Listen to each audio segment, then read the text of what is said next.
तो आइए देखते हैं इस क्वेश्चन को कैसे सॉल्व किया जाए। तो इसमें आपको दो वेक्टर दिया गया है, एक है वेक्टर ए और दूसरा है वेक्टर बी, और इन दोनों का आपको क्रॉस प्रोडक्ट करना है। आपका आंसर आना चाहिए के। आइए देखते हैं इसे कैसे कर सकते हैं। तो सबसे पहले मैं यहाँ पे ए वेक्टर को लिख लेता हूँ और उसको क्रॉस करता हूँ बी वेक्टर के साथ। आप जानते हैं क्रॉस कैसे किया जाता है, इसके लिए हम डिटरमिनेंट फॉर्म कर सकते हैं। तो मैं यहाँ पे डिटरमिनेंट फॉर्म कर लेता हूँ। अब यहाँ पे आपको दिख सकता है जो ए वेक्टर है वो कुछ ऐसा है। ए वेक्टर ऐसा है, 2i कैप है प्लस 3j कैप है। अब इसमें के वाला कोई है ही नहीं, है ना, के वाली वैल्यू तो है ही नहीं। तो हम क्या करेंगे, यहाँ पे 0 के कैप ऐड कर देंगे। ऐसा हम लोग कर सकते हैं, ठीक है। उसी तरह अगर बी वेक्टर की बात करें तो बी वेक्टर है 3i cap plus 5j cap, और यहाँ भी के वाला कोई फैक्टर नहीं है। तो हम क्या कर सकते हैं, यहाँ पे 0 के कैप ऐड कर सकते हैं खुद से। इट्स ओके, वो वैल्यू कोई मतलब इस पूरे वेक्टर को चेंज नहीं कर रही है, ठीक है। अब क्या होगा, हम यहाँ पे डिटरमिनेंट फॉर्म कर लेते हैं आई जे के फॉर्म में। तो ये आई, ये जे और ये के, ठीक है। अब क्या करेंगे, अब जो ये आपको पहला वाला वेक्टर दिख रहा है, इसके जो कॉम्पोनेंट्स है उसको आप यहाँ पे लिख लीजिए। तो ये है 2, ये है 3 और ये है 0। उसी तरह से जो बी वेक्टर है उसके कॉम्पोनेंट्स को यहाँ पे लिख लीजिए, यानी कि 3, ये यहाँ पे 5 और ये यहाँ पे 0। आई होप आपको इतना समझ आ गया है। अब देखते हैं इसे सॉल्व कैसे किया जाए।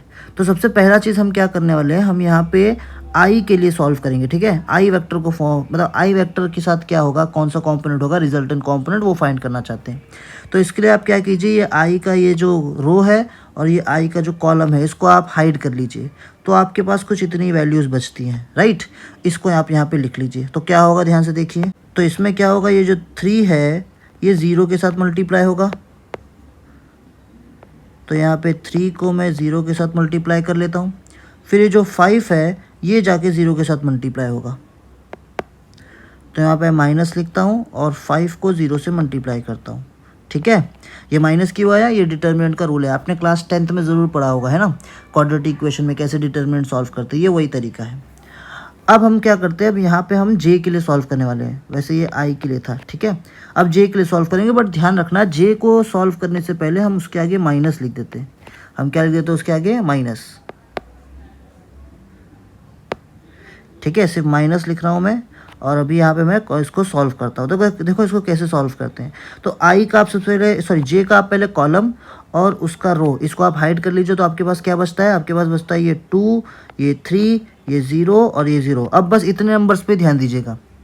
तो अब उन नंबर्स पे ध्यान दो, आपको क्या दिख रहा है, ये जो 2 है ये 0 के साथ मल्टीप्लाई होगा, फिर माइनस करेंगे और ये 3 जो है ये 0 के साथ मल्टीप्लाई होगा। समझ गए। तो चलो वही करते हैं, 2 × 0 फिर माइनस फिर 3 × 0, और ये है आपका जे कैप।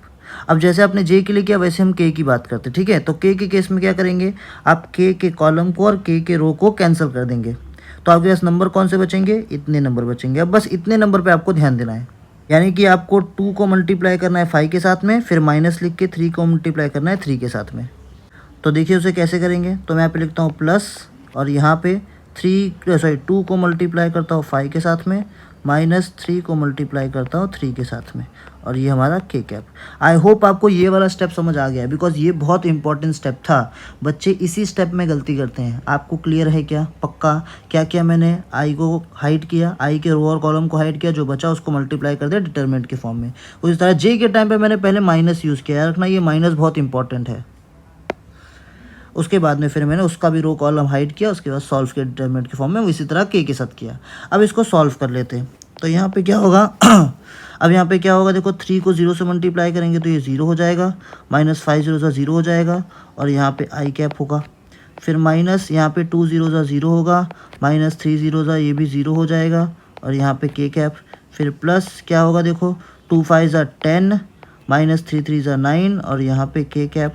अब ध्यान दीजिए ये तो पूरा टर्म 0 हो गया आई वाला, है ना। तो वहाँ पे तो 0 हो गया, माइनस ये जे वाला टर्म भी पूरा 0 हो गया, वो भी टर्म 0 हो गया। प्लस यहाँ पे देखिए 10 - 9 क्या होगा, 1 होगा। तो यहाँ पे मैं लिखूँगा 1, और ये उसके साथ में के कैप ज़रूर रहेगा, ठीक है। तो यहाँ पे सब सॉल्व करके आपका आंसर आ चुका है के कैप, और यही आपका आंसर है। आई होप आपको समझ आ गया होगा कि इसे कैसे सॉल्व करते हैं, ठीक है। सो अगर आपको ये समझ में आ गया तो अच्छी बात है। अगर आगे के आपको देखने सॉल्यूशंस तो आप हमारी प्लेलिस्ट में क्लिक कीजिए, वहाँ पे आपको सारे क्वेश्चंस अलग से मिल जाएंगे, ठीक है। चलो बाय।